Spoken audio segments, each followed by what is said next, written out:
Shalom, saudaraku yang dikasihi Tuhan dimanapun berada, saudara yang ada di rumah.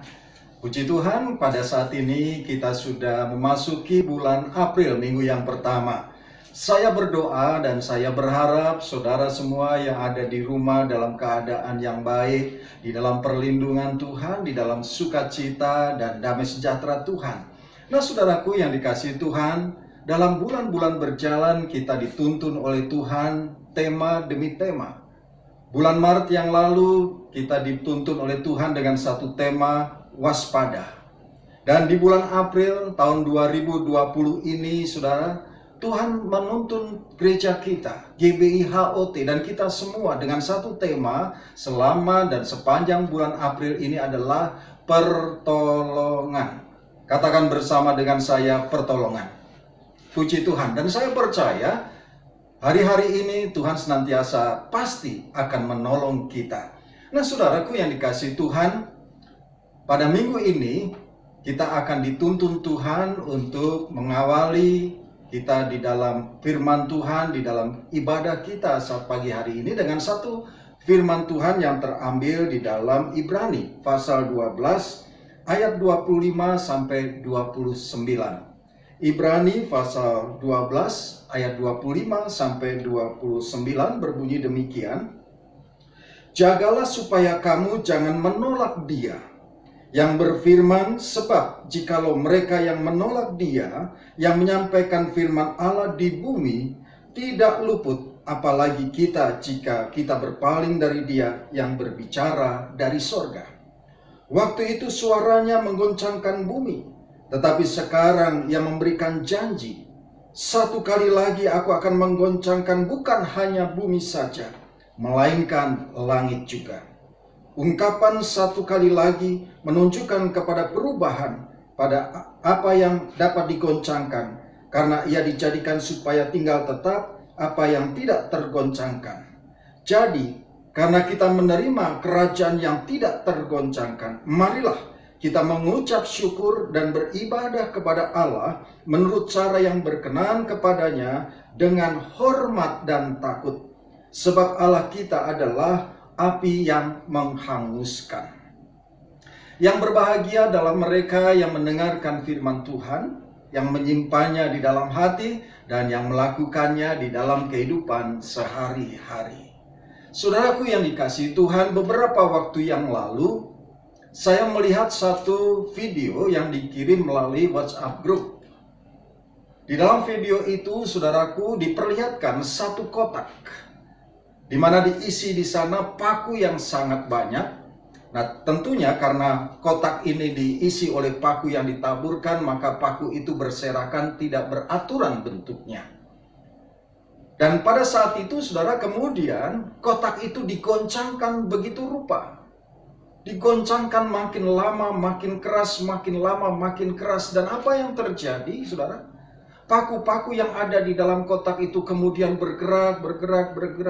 Dan pada akhirnya, mereka tersusun begitu rapi. Tidak lagi berantakan di dalam kotak itu, tetapi paku itu sudah tersusun begitu rapi dan begitu indahnya. Nah, saudaraku yang dikasihi Tuhan, ini adalah gambaran kita hari-hari ini. Kita sedang digoncangkan, saudara. Diawali di tahun 2020, di tahun baru, bagaimana goncangan itu terjadi. Banjir besar melanda di mana-mana. Lalu berikutnya terus terjadi banjir demi banjir, saudaraku. Lalu kemudian masuk di bulan Maret, kita digoncangkan dengan satu virus yang bernama virus corona sampai dengan hari ini, yang berakibat bahwa selama 3 minggu termasuk minggu ini kita juga belum bisa beribadah di gereja. Tetapi saya percaya goncangan-goncangan itu, saudara, membawa tujuan yang baik. Ya, goncangan itu sama seperti gambaran paku di awal tadi yang saya sampaikan, bahwa akan tersusun dengan baik. Kita adalah murid-murid Tuhan Yesus. Kita adalah mempelai-mempelai Tuhan Yesus. Kalau Tuhan izinkan kita mengalami goncangan, saya percaya kita sedang dipersiapkan untuk menjadi lebih sempurna. Kenapa? Karena hari-hari ini kita ada di rumah masing-masing, kita tidak kemana-mana. Waktu kita begitu banyak di rumah. Artinya saudara, kita betul-betul dipersiapkan untuk terus intim dengan Tuhan. Gereja kita dalam beberapa waktu ini terus ada di dalam doa. Doa yang unity, saudara. Banyak program, banyak aplikasi yang digunakan, termasuk saudara aplikasi untuk kita berdoa bersama-sama. Dan ini menyenangkan hati Tuhan. Saudaraku yang dikasihi Tuhan, pertanyaannya adalah, apa sebenarnya maksud Tuhan di dalam goncangan-goncangan hari ini? Yang pertama, saudaraku, Tuhan mengasihi gerejanya, supaya gereja kembali kepada kemurnian. Ketika gereja diguncang, saudara, maka hati Tuhan, kasih Tuhan terhadap gerejanya, supaya gereja Tuhan menjadi murni tertuju kepada Tuhan. Gereja tidak lagi dibentuk, dibangun berdasarkan sinode. Ini sinode yang benar. Gereja bukan berdasarkan satu gereja yang dibangun dengan keangkuhan, tetapi gereja yang sesungguhnya adalah yang Tuhan bentuk, yaitu saudara dan saya. Kita adalah gerejanya Tuhan. Saudaraku, oleh sebab itu gereja hari-hari ini sedang dimurnikan supaya apa? Supaya gereja itu adalah saudara dan saya, sungguh-sungguh dipersiapkan menjadi mempelai-mempelai Tuhan yang sempurna. Artinya yang pertama, di dalam goncangan itu Tuhan sedang mengasihi saudara dan saya. Yang kedua, saudaraku, gereja sedang diperbaharui oleh Tuhan. Hari-hari ini, saudaraku, gereja tidak lagi beribadah di dalam satu bentuk bangunan, tetapi gereja sekarang kembali ke rumah-rumah. Selama 3 minggu ini kita lakukan ibadah kita di rumah. Artinya gereja sedang diperbarui. Saudara dan saya adalah gereja. Dan gereja itu yang membentuk adalah Tuhan. Oleh sebab itu saudaraku yang dikasihi Tuhan, di dalam Matius 16 ayat 18 Tuhan Yesus berkata, "Dan aku pun berkata kepadamu, engkau adalah Petrus. Dan di atas batu karang ini aku akan mendirikan jemaatku, dan alam maut tidak akan menguasainya." Artinya apa? Tuhan Yesus sedang membangun gerejanya untuk eklesia, diutus keluar. Jadi Tuhan membangun gerejanya, Tuhan membentuk gerejanya untuk eklesia, untuk supaya kita diutus keluar. Saudara, ini gereja yang sesungguhnya. Itulah sebabnya hari-hari ini gereja, yaitu saudara dan saya, sedang diperbaharui supaya kita melakukan eklesia, diutus keluar. Nah, saudaraku, di dalam bahasa Yunani ada satu kata apostelo, yaitu di arti sana adalah apostel, diutus. Artinya diutus dengan baik-baik, ya, dengan otoritas dan hormat, ya. Tetapi kamu akan menerima kuasa kalau Roh Kudus turun atas kamu, dan kamu akan menjadi saksiku. Kata Tuhan Yesus, dari mana? Yerusalem, Yudea, Samaria, bahkan sampai ke ujung-ujung bumi. Artinya saudara, dengan kuasa Roh Kudus kita di apostelo, diutus sebagai apostol untuk melakukan amanat agung, ya, saudara, menyelamatkan jiwa-jiwa yang di luar sana. Oleh sebab itu saudaraku, sebagai gerejanya kita bersyukur kalau hari-hari ini kita ada di dalam goncangan, sesungguhnya kita sedang diperbaharui. Ada kata yang lain di dalam bahasa Yunani, yaitu ekbalo. Ya, apa yang dimaksud dengan ekbalo? Dipaksa untuk keluar, ya. Artinya ditendang, diutus, dipaksa untuk keluar. Jadi hari-hari ini saudara, pilihan ada di gereja Tuhan, yaitu saudara dan saya. Apakah kita mau apostelo ataukah mau akbal? Itu tergantung kita. Tetapi saya percaya kita semua, saudaraku, kita mau diutus Tuhan untuk kita menyelesaikan amanat agung. Kenapa? Karena waktu Tuhan Yesus datang tidak lama lagi. Dan kita gereja-gereja Tuhan sedang dipersiapkan menjadi mempelai-mempelai Tuhan yang sempurna. Dan yang ketiga, saudara, kenapa goncangan itu terjadi dalam gerejanya? Supaya yang ketiga adalah menunjukkan kemuliaannya. Tuhan akan menunjukkan kuasanya. Tuhan akan menunjukkan mujizatnya. Di tengah-tengah goncangan kuasa Tuhan nyata. Kuasanya tidak berubah dulu, sekarang, dan selama-lamanya. Ketika para murid-muridnya ada di perahu, saudaraku, dan Tuhan Yesus sedang tertidur, maka apa yang terjadi di tengah-tengah Danau Galilea? Perahu para murid itu digoncang-goncangkan. Sepertinya para murid tidak punya harapan. Para murid putus asa. Ada di tengah-tengah kegelapan yang begitu pekat. Tetapi ketika para murid membangunkan Tuhan Yesus, dan mereka berkata, "Guru, tolong kami." Dan apa yang terjadi? Tuhan Yesus tinggal berkata, "Tenanglah, aku ini." Maka air yang tadinya bergejolak begitu rupa menjadi tenang. Karena ada Tuhan Yesus. Di tengah-tengah goncangan hari-hari ini, saudaraku, mari hati kita tertuju kepada Tuhan. Pikiran kita tertuju kepada Tuhan. Dan biar kiranya kuasa Tuhan, mujizat Tuhan dinyatakan.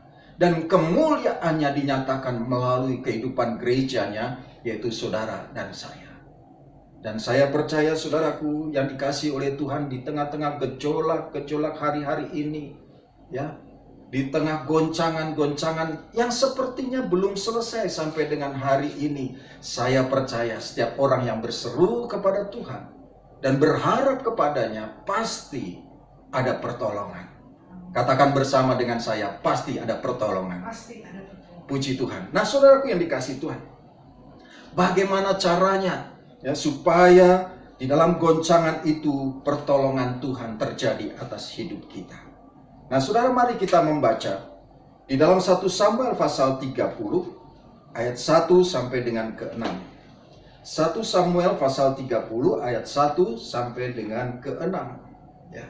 Berkata demikian, ketika Daud serta orang-orangnya sampai ke Siklak, pada hari yang ketiga orang Amalek telah menyerbu tanah Negeb dan Siklak. Siklak telah dikalahkan oleh mereka dan dibakar habis. Perempuan-perempuan dan semua orang yang ada di sana, tua dan muda, telah ditawan mereka.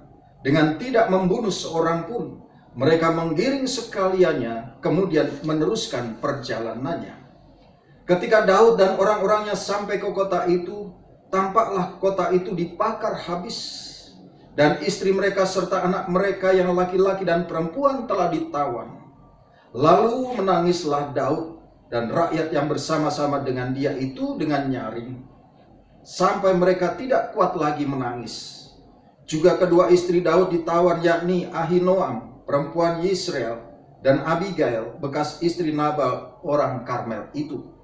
Dan Daud sangat terjepit, karena rakyat mengatakan hendak melempari dia dengan batu. Seluruh rakyat itu telah pedih hati, masing-masing karena anak-anaknya laki-laki dan perempuan. Tetapi Daud menguatkan kepercayaannya kepada Tuhan Allahnya. Saudaraku yang dikasihi oleh Tuhan, ini adalah cerita ketika Daud belum menjadi raja. Ketika Daud sampai di Siklak, saudaraku, dan ketika rombongan, kelompok daripada Daud itu tiba di Siklak, maka Siklak diserang oleh Amalek.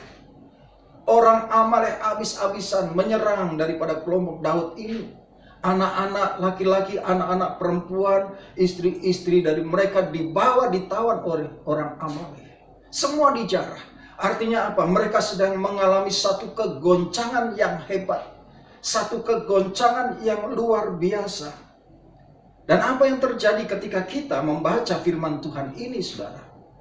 Yang terjadi adalah respon bagaimana ketika menghadapi goncangan itu. Saudara, kalau kita mempelajari, mencermati ayat firman Tuhan tadi, maka kita dapati rakyat responnya negatif. Ya. Bagaimana rakyat ketika menghadapi goncangan ini, rakyat begitu marah, mengeluarkan emosinya, kecewa, mengeluarkan perkataan-perkataan yang mengintimidasi, perkataan-perkataan yang menekan, perkataan-perkataan yang tidak membangun. Ini respon daripada rakyat ketika menghadapi goncangan ini. Saudara, apa yang terjadi ketika rakyat ini meresponi dengan sikap yang negatif? sikap yang buruk, perkataan yang tidak membangun, mengalami kekecewaan, maka goncangan itu akan dirasakan semakin berat. Saudara yang dikasihi Tuhan, tetapi apa yang dilakukan? Apa yang respon daripada Daud ketika menghadapi goncangan? Memang ini goncangan yang berat bagi Daud. Secara pribadi, sebagai seorang ayah, sebagai seorang pemimpin, sebagai seorang suami menghadapi goncangan seperti itu gak gampang, saudara. Gak gampang, tidak mudah. Maka ini sangat menekan hati Daud. Nah, apa yang respon Daud terhadap goncangan-goncangan seperti ini? Firman Tuhan di dalam ayat yang keempat dikatakan, lalu menangislah Daud dan rakyat yang bersama-sama dengan dia itu dengan nyaring. Menangislah, bukan hanya sekedar menangis, saudaraku. Daud menangis adalah sedang berdoa, sedang menarik kuasa Tuhan di dalam hidupnya. Maka dia menangis sungguh-sungguh, membangun hubungan dengan Tuhan, minta pertolongan kepada Tuhan. Agar apa, saudara? Ketika dia dekat dengan Tuhan saja, maka hatinya tenang. Maka Mazmur 62 ayat 2 berkata, hanya dekat Allah saja aku tenang, daripadanya lah keselamatanku. Ayat ini ditulis oleh Daud ketika dia menghadapi goncangan dan dia merasakan betul ketika sedang menghadapi goncangan dan dia dekat dengan Tuhan, selalu berdoa dan berharap kepada Tuhan, maka jiwanya tenang. Hanya dekat Allah saja aku tenang. Dan kalimat daripada firman Tuhan ini juga menjadi satu nyanyian. Dan ketika kita nyanyikan menjadi satu kekuatan iman. Nah, saudaraku yang dikasihi Tuhan, ketika hati kita tenang dekat dengan Allah saja, maka saudaraku kita dihindarkan dari kekecewaan, kita dihindarkan dari kemarahan, saudaraku. Termasuk Daud ketika dia masuk lebih dalam lagi di dalam hadirat Tuhan, maka dia merasakan kasih Allah, dia dekat dengan Tuhan, maka yang ada adalah ketenangan. Dan dia tidak lagi marah, maka dia menuliskan di dalam Mazmur 37 ayat 8. Berhentilah marah dan tinggalkanlah panas hati itu. Jangan marah, itu hanya membawa kepada kejahatan. Ketika kita tidak dekat dengan Tuhan, ketika menghadapi goncangan-goncangan, maka yang terjadi adalah kekecewaan. Dan kekecewaan itu bisa membawa kita kepada kemarahan. Dan berbahaya, saudara, ketika kemarahan itu kita pelihara, tidak kita hilangkan, maka firman Tuhan Daud berkata akan membawa kepada kejahatan. Nah, kalau kita melakukan hal seperti ini, saudara, maka apa artinya gereja? Saudaraku, gereja yang sedang digoncangkan, sedang dibawa Tuhan untuk hidup di dalam kekudusan. Saudara, maka Daud berdoa dan kemudian ayat yang ke-6 dikatakan, tetapi Daud menguatkan hatinya dan kepercayaannya kepada Tuhan. Imannya terus dibangun. Kenapa? Karena dia tahu ketika ada di dalam tangan Tuhan, Tuhan menetapkan langkah-langkah kita sesuai dengan kehendaknya. Rencana Tuhan pasti sempurna di dalam kehidupan kita. Oleh sebab itu, Daud juga menuliskan di dalam Mazmur 37 ayat 23. Tuhan menetapkan langkah-langkah orang yang hidupnya. Perhatikan. Tuhan menetapkan langkah-langkah orang yang hidupnya berkenan kepadanya.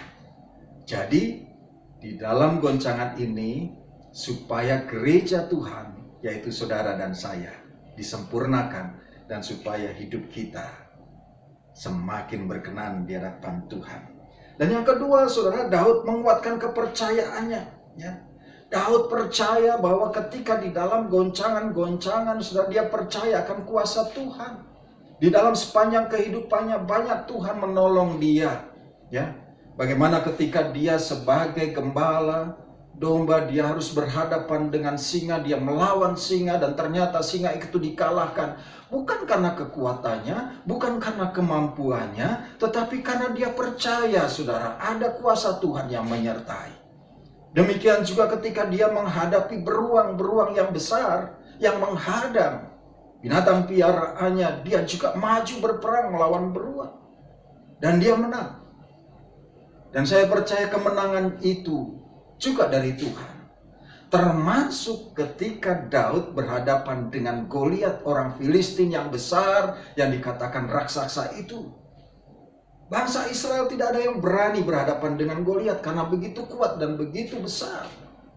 Tetapi Daud berkata, dia akan berperang bersama dengan Tuhan, bersama dengan kuasa Tuhan. Dan apa yang terjadi, saudara? Daud yang kecil, yang masih muda, yang kemerah-merahan wajahnya, berhadapan dengan Goliat yang besar, raksasa itu. Maka dengan umpan, batu yang kecil, saudara, dilemparkan batu itu. Bukan dengan kemampuannya, bukan dengan kekuatannya, tetapi lemparan itu disertai dengan kuasa Tuhan, kekuatan Tuhan. Maka Goliat, orang yang besar itu, menjadi andalan kekuatan tentara Filistin, terkapar kalah. Kenapa? Karena kuasa Tuhan menyertai. Saudaraku yang dikasihi oleh Tuhan. Dan ketika Daud melihat Siklak sudah dikalahkan, anak laki-lakinya, anak perempuannya, istri, dan semuanya dibawa oleh bangsa Amalek, dan dia berdoa. Dan apa yang terjadi, saudaraku yang dikasihi Tuhan, di dalam 1 Samuel 30 ayat 19-20 berkata demikian. Ya, ini adalah masa pemulihan, ini adalah pertolongan Tuhan yang diberikan Tuhan kepada Daud. Ayat 19 dari 1 Samuel pasal 30. Tidak ada yang hilang pada mereka, dari hal yang kecil sampai hal yang besar, sampai anak laki-laki dan anak perempuan, dan dari jarahan sampai segala sesuatu yang telah dirampas mereka. Semuanya itu dibawa Daud kembali.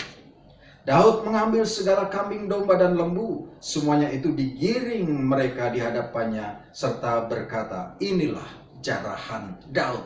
Saudaraku yang dikasihi Tuhan, di tengah-tengah goncangan yang Daud rasakan, Daud menghampiri Tuhan. Dia kuatkan hatinya, dia berdoa sungguh-sungguh, berdoa di dalam unity bersama dengan rakyatnya. Lalu apa yang terjadi? Di tengah goncangan, pertolongan Tuhan datang.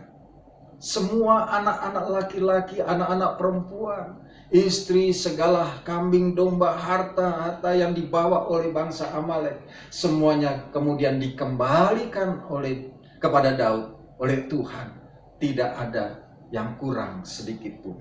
Dan saya percaya, saudara, hari-hari ini di tengah-tengah goncangan yang terjadi, ketika kita melakukan dan kita meresponi goncangan ini dengan benar, yaitu datang kepada Tuhan, memuji memuliakan Tuhan, berdoa di dalam unity. Oleh sebab itu, saya menghimbau kepada setiap pengerja gereja-gereja Tuhan yang ada di rumah sementara ini beribadah, dan juga jemaat-jemaat Tuhan, mari kita berdoa bersama-sama. Mungkin kita tidak bisa berdoa di gereja karena waktu kita tidak bisa untuk berkumpul hari-hari ini, saudara. Tapi kita sudah bisa menggantikan doa itu di rumah masing-masing dengan aplikasi yang ada. Kita gunakan, saudara, aplikasi-aplikasi yang ada itu untuk kita mendekatkan satu dengan yang lain di dalam unity, dan kita berdoa. Nah, saudara yang dikasihi Tuhan, Efesus 3 ayat 20 berkata, bagi dialah yang dapat melakukan jauh lebih banyak daripada yang kita doakan atau pikirkan, seperti yang ternyata dari kuasa yang bekerja di dalam kita. Nah, saudara, saya percaya semuanya adalah kemuliaan, untuk kemuliaan Tuhan. Kalau kita ada di dalam hari-hari ini, tekanan-tekanan yang ada, goncangan-goncangan yang ada, mari kita terus membangun keintiman dengan Tuhan, bangun jam-jam doa kita di dalam unity, dan saya percaya pertolongan Tuhan pasti terjadi, dan kita akan keluar dibawa oleh Tuhan menjadi pemenang, bahkan lebih sebagai pemenang.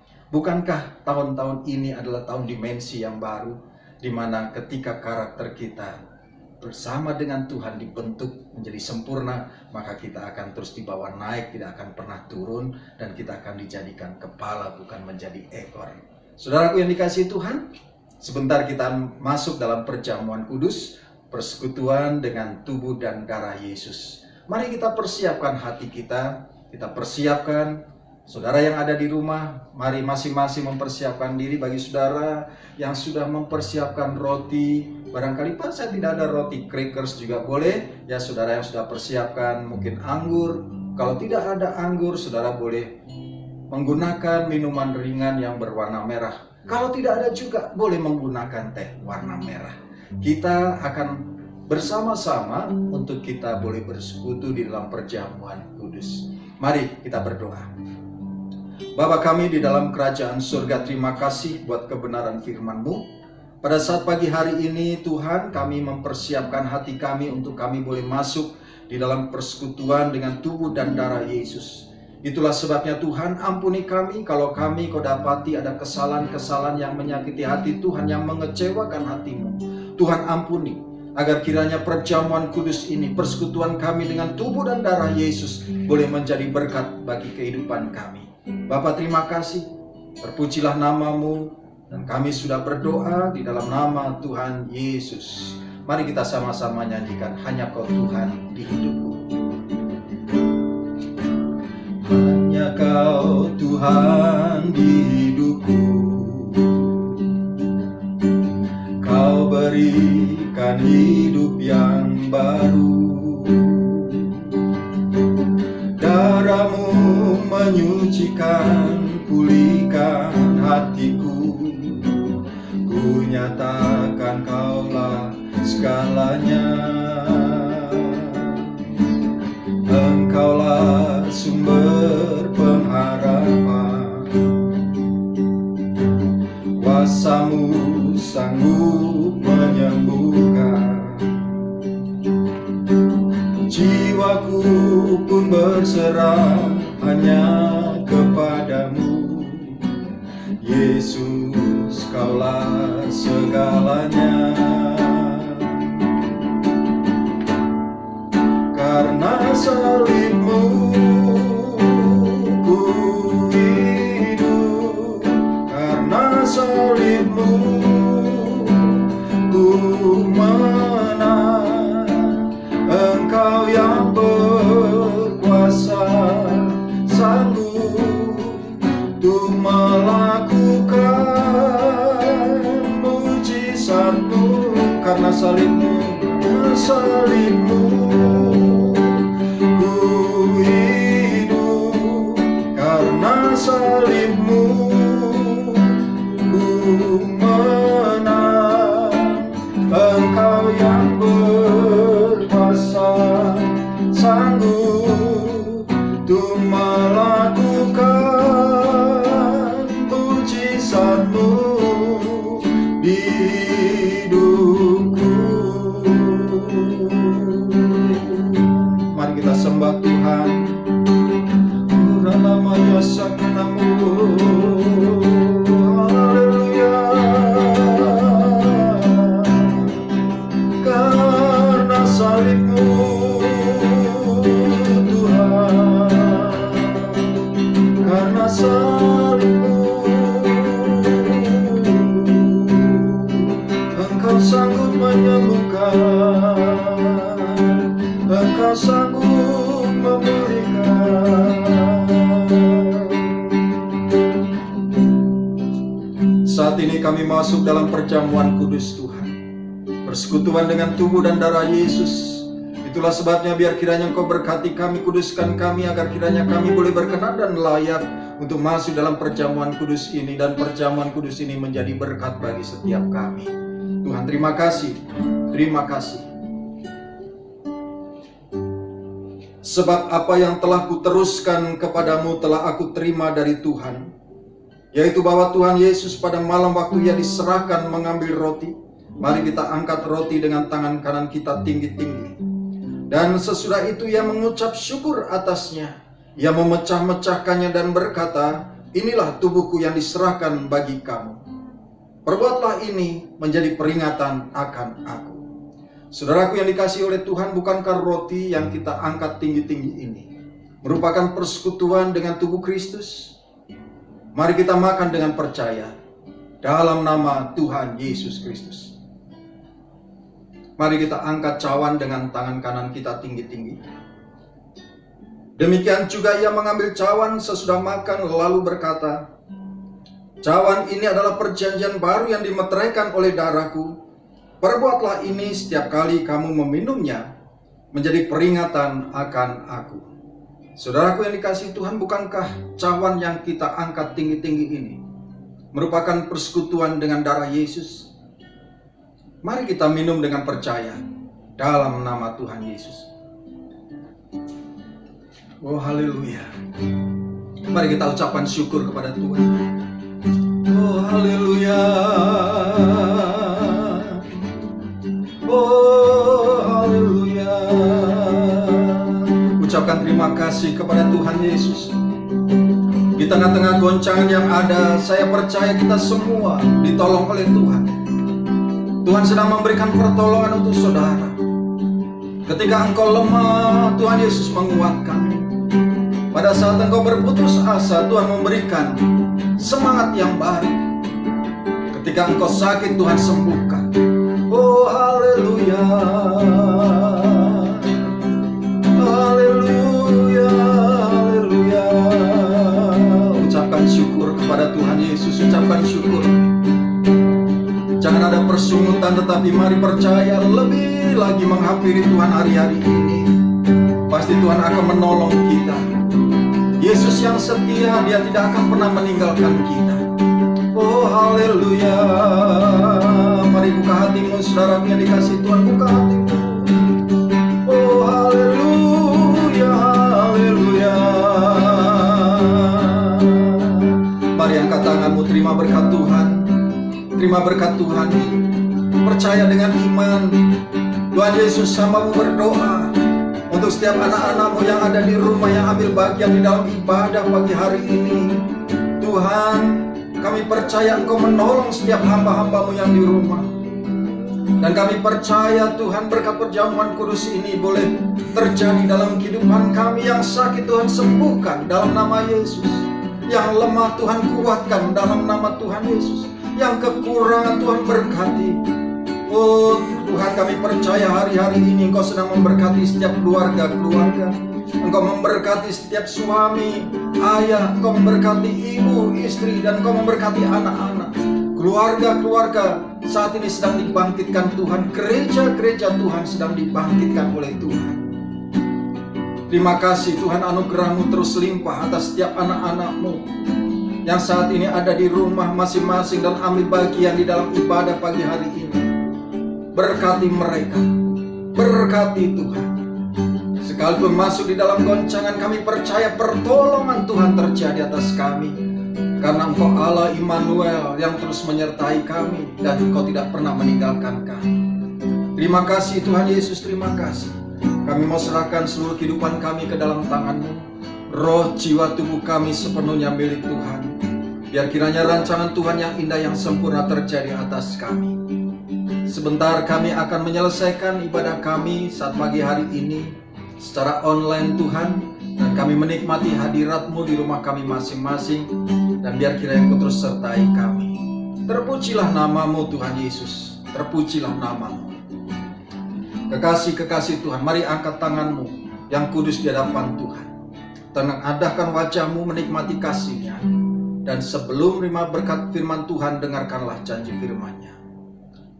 Diberkatilah setiap orang yang hatinya melekat dan tertuju kepada Tuhan. Diberkatilah keluar masuk rumahnya. Diberkatilah lumbung-lumbungnya penuh berkelimpahan. Diberkatilah buah kandungannya. Dan apa saja yang dilakukannya menjadi berhasil, karena Tuhan Yesus menyertai. Kekasih-kekasih Tuhan, terimalah berkat yang berlimpah-limpah dari Allah Bapa di sorga. Kasih setia dari anaknya yang tunggal Tuhan kita Yesus Kristus. Kekuatan dan penghiburan dari Allah Roh Kudus menyertai kita. Mulai saat ini sampai Maranatha, Tuhan Yesus datang. Menjemput kita di awan-awan yang permai, bahkan kekal selama-lamanya. Di dalam nama Tuhan Yesus Kristus. Haleluya. Sama-sama kita katakan amin. Beri kemuliaan buat Tuhan Yesus. Haleluya. Selamat hari Minggu. Tuhan Yesus memberkati. Tetap waspada, tetapi jangan menjadi panik. Tuhan bersama-sama dengan kita. Puji Tuhan.